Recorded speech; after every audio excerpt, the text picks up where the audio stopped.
నమస్తే. Spirituality and science రెండు కూడా ఒకటే అన్నది గ్రంథాల్లో ఉన్నది కూడా. కానీ ఇప్పుడు మనం ఏంటంటే స్పిరిచువాలిటీ వేరే, సైన్స్ వేరే అన్న లెవెల్కి తీసుకెళ్ళిపోతున్నాము. అండ్ ఆల్సో రిలీజియన్స్లో ఇంకా చెప్పుకోక్కర్లేదు, అన్ని రిలీజియన్స్ మనం డిఫరెంట్ ఒక్కొక్క రిలీజియన్కి డిఫరెంట్ ఆస్పెక్ట్స్ ఉన్నాయి. ఇవన్నీ మారిపోయినాయి. కానీ యాక్చువల్గా spirituality and the science is the same. Spirituality అంటే ఏన్షియంట్ సైన్స్. ఇప్పుడు ఎగ్జాంపుల్స్ చూద్దాం కొన్ని. ఓల్డెన్ డేస్లో గ్రీన్ కదా తమలపాకులో ఒక కాటుక వేసి చూస్తే ఏదైనా చెప్పగలిగినది చాలామందికి ఆ పవర్ ఉండేది. అంటే గ్రీన్ మీద బ్లాక్ వేసినప్పుడు అది కనబడుతుంది. మన ఒక పాస్ట్ కానీ ఫ్యూచర్ కానీ ప్రెసెంట్ కానీ ఏదైనా మనం చూడగలము అన్నది వాళ్ళు అప్పట్లో చేశారు.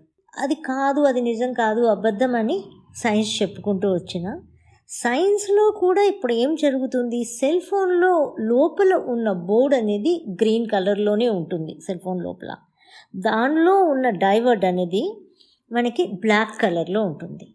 అంటే గ్రీన్ అండ్ బ్లాక్ ఇక్కడ పని చేస్తున్నప్పుడు అక్కడ కూడా పని చేసి ఉండాలి కదా, ఏదైనా రిసీవ్ చేసుకోవడానికి.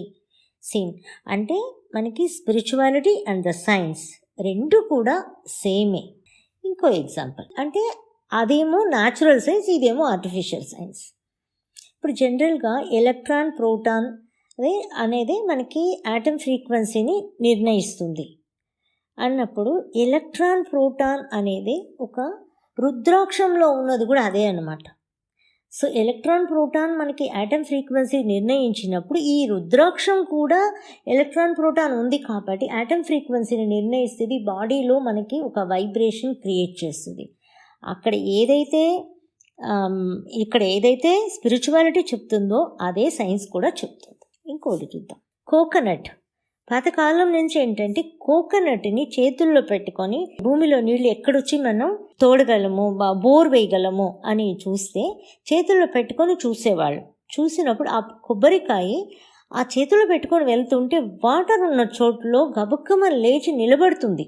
అది నేను చాలా సార్లు చూశాను కూడా. ఇది నా కళ్ళారా నేను చూసిన విషయం ఇది. కానీ దాన్ని సైన్స్ నమ్మలేదు. కొన్ని సెన్సార్ ఫ్రీక్వెన్సీస్ అని తీసుకొచ్చారు.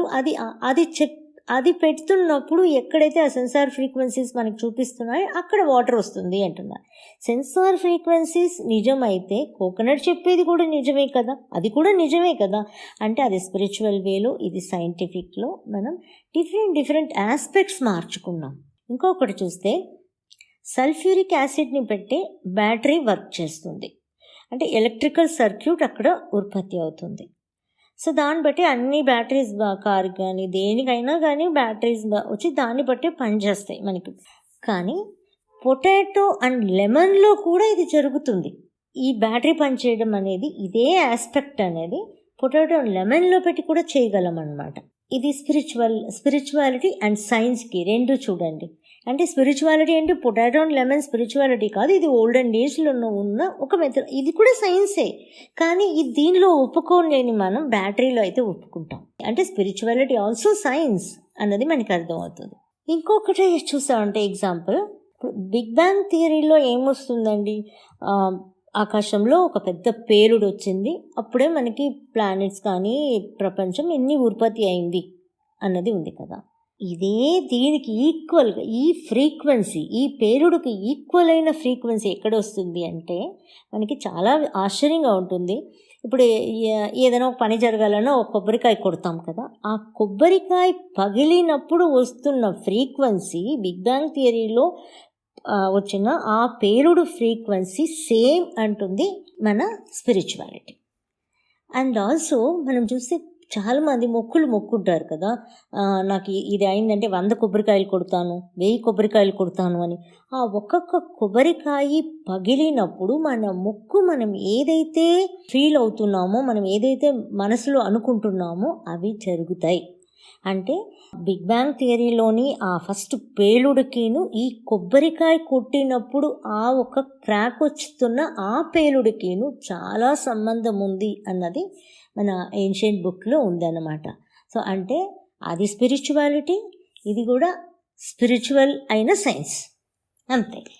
సో ఇప్పుడు ఆ ఫ్రీక్వెన్సీను, బిగ్ బ్యాంగ్ ఫ్రీక్వెన్సీని, కొబ్బరికాయ ఫ్రీక్వెన్సీను రెండు ఈక్వలైజ్ అవుతున్నప్పుడే అప్పుడు ఏమైతే మంచి జరిగినాయో ఇప్పుడు కొబ్బరికాయ కొట్టినప్పుడు కూడా మనకి ఎందుకు మంచి జరుగుతాయనంటే అది బిగ్ బ్యాంగ్ థియరీతో, ఫ్రీక్వెన్సీతో కనెక్ట్ అయి ఉంది కాబట్టి ఆ కొబ్బరికాయ కొట్టడం అనేది మనకి ఏదైనా మనం ఏదైనా కోరుకున్నా కానీ కోరికలకి మనకి ప్రేయర్కి మనకి జరుగుతుంది. ఇది ఈ కొబ్బరికాయ కొట్టడం అనేది అన్ని రిలీజియన్స్లోనే ఉందట. అంటే వేరే వేరే ఫామ్లో కొడతారు వాళ్ళు. మనం దేవుడి దగ్గర కొడతాం, ఒక్కొక్క క్రిస్టియానిటీలో ఉంది నాకు తెలిసి, అన్ని దానిలో ఉంది అని రాస్తారు గ్రంథాల్లో, అన్ని రిలీజియన్లో ఉంది అని. అంటే ఇక్కడ రిలీజియన్ అని మనం పేరు మార్చుకున్నామే కానీ అక్కడ రిలీజియన్స్ అన్నది ఏమీ లేవు. సైన్స్ అండ్ స్పిరిచువాలిటీ రెండు ఒకటే అయినప్పుడు ఒక్కొక్క కోణంలో మనం చూస్తున్నాం. వేరే వేరే కోణంలో స్పిరిచువల్ ఆస్పెక్ట్ వేరే రకంగా చూస్తున్నాం, సైంటిఫిక్ ఆస్పెక్ట్ వేరే విధంగా చూస్తున్నాం. అంతేగాని రెండు ఒకటే. అండ్ ఆల్సో ఇది మనం అర్థం చేసుకున్నాము అంటే సైన్స్ అండ్ స్పిరిచువాలిటీ సేమ్ అని మనకి ఈ రిలీజియస్గా ఉన్న ప్రాబ్లమ్స్ అన్నీ కూడా మనకి పోతాయి. అందరూ ఒకటే అన్న భావం మనలో వస్తుంది. ఎగ్జాంపుల్కే చెప్తున్నా, చాలా విషయాలు ఉన్నాయి, వేరే వేరే ఫార్మెట్లో చేస్తాం కానీ అందరూ చాలా విషయాలు సేమ్గా చేస్తున్నాం, అది మనకి తెలియట్లా. రిలీజియస్ అని లేకుండా only science and spirituality are the same అని దీపం పెట్టుకోవడం చూస్తాం. ఆ దీపం పెట్టుకుంటే ఏమొస్తుంది సైంటిఫిక్గా అన్నది కూడా చెప్పాను ఒక వీడియోలో నేను. సో కాబట్టి మనకి ఎక్కడ ఏం మనసులో డిఫరెన్షియేషన్ లేకుండా, రిలీజియస్ పాత్ అనేది డిఫరెంట్ అని లేకుండా మనం science and spirituality are the same అన్న ఇది భావం మనలోకి వచ్చిందంటే తొందరగా ఈ రిలీజియస్ ప్రాబ్లం అనేది ప్రపంచాన్ని వదిలి వెళ్ళిపోతుంది. దీనికి ఒక స్టెప్పింగ్ స్టోన్గా మనం ఇలాంటివన్నీ మనం తెలుసుకోగలిగామనంటే మన వల్ల చేతనైనది మనం చేయగలం.